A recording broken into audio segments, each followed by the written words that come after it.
Arrest করতে বাধ্য হব। আমার নেত্রী একটি কথা বলেছে, আমার এই দেশ, আমার এই দেশে জন্মগ্রহণ করেছি, এই দেশে মাটি ও মানুষের সাথে রাজনীতি করেছি। আমার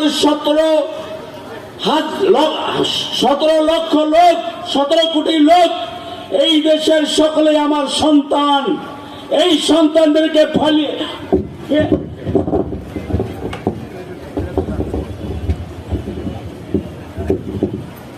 ফালায়া কখনো তিনি চান নাই।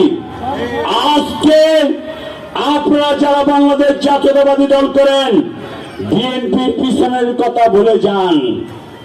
আগামী দিনে রাষ্ট্রনায়ক এই দেশের গণতন্ত্রের যে 19 দফা বাস্তবায়নে আমাদের কাছে তুলে ধরেছে, সেই 19 দফার মধ্যে লেখা আছে এই দেশে সন্ত্রাস, চাঁদাবাজ এবং দুর্বৃত্তবন যারা আছেন তাদেরকে এই দেশে তাদেরকে থাকতে দেওয়া হবে না।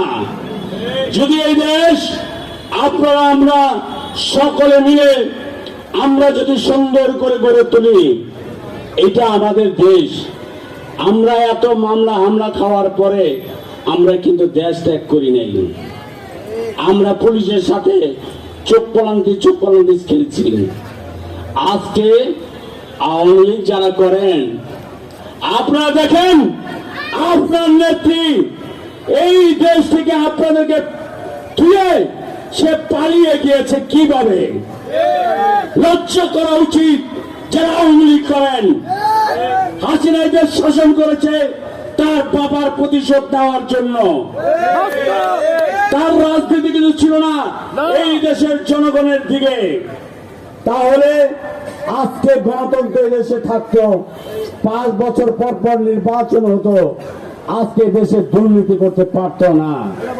আজকে যারা হাজার হাজার কোটি টাকা আওয়ামী লীগের লোকেরা লুটপাট করে নিয়ে বিদেশে বাড়ি করেছে, গাড়ি করেছে, আজকে যারা নিরীহ আওয়ামী লীগ তারা আজকে লাঞ্ছিত হচ্ছে রাস্তাঘাটে। আমার নেত্রী কিন্তু এই ধরনের কিছু হলে দেশ থেকে পালিয়ে যেত না।